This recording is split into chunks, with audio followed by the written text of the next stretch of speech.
welcome to Books on the Go. I'm here with my autumn reads today. There is one problem, it's not autumn. I'm in Australia and it's spring, but I saw Mercedes' video and I love autumn. It's my favourite season, especially for reading. So I just wanted to jump on board with autumn reads. I don't know if I'll read these books because I do actually, like Mercedes, I do like reading in the season. But so I don't know if I will get to these or not, but it just inspired me to get a list together, and I might also do spring reads. So that will be another video, and then maybe you can tell me which you think I should be reading in October. So the first one is a gothic or spooky book, and I picked up yesterday The Haunted Hotel by Wilkie Collins.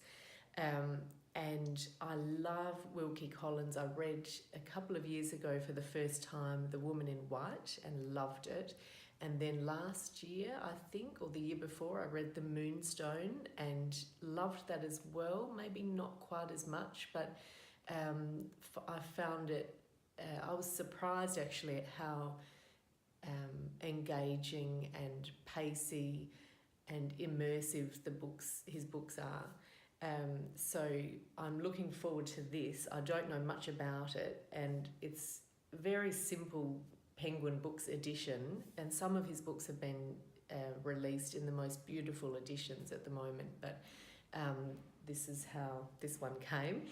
There's a dark secret, there's a hotel which is a rundown Venetian palace, and then two women who are drawn to its chambers. So it sounds wonderfully spooky, and I love books that are set in hotels. What I do like about this is it's small, and so if I'm going out and I might have a chance, if I'm early, to read a book while I'm waiting, it's something I can pack in my bag. It's quite portable, so I really like that. Small books are good. So that's The Haunted Hotel by Wilkie Collins. The next one is a non-fiction that feels autumnal, and I think Mercedes suggested nature reads and things like that. I didn't have anything handy, but this one I'm really dying to get to. It's called The Trip to Echo Spring by Olivia Laing, who wrote Crudo, which I read earlier this year, and we did it on the podcast and loved it. This is non-fiction and it's about writers and alcohol, but it just had a feel. I think she takes a road trip across America and sort of examining 6 extraordinary writers, so including F. Scott Fitzgerald, Ernest Hemingway, and it just had a feel. I sort of imagine writers in bars drinking, night times, and then writing, and it just felt like it could have an autumn feel to it rather than a spring or summer sort of book. That is The Trip to Echo Spring, with some, I think, autumn colours. Yes, that's, the goldy, orangey, that's a good match. The next one is a novel set in a cold location, and this is where we come to my Women in Translation fail in August, because I think I read one Women in Translation book, and I actually went looking for more just in my local bookstore and couldn't find many. But this is Our Life in the Forest by Darrieussecq, and I think she's French, but it says on the back, in the near future, a woman is writing in the depths of a forest. She's cold. Now, immediately, I think this fits in with a cold location, and it sounds a bit autumn or even winter, to be honest. It's been very highly reviewed, and it came recommended. It's called Exceptional, A True Delight for the Soul, and it's, again, it doesn't look too long, so I could get to this. Normally, I don't like dystopian or science fiction-ish books, so the idea of the near future is a little bit off-putting, but if it's a strong enough engaging story, then that kind of goes away and I'll just enjoy it. So this could be a good one, Our Life in the Forest. And then the last one is read a historical fiction novel. So I don't know if this counts or not. You can tell me. But The Silence of the Girls by Pat Barker, which is, as I understand it, a retelling of or drawn from the Iliad, but telling the women's point of view.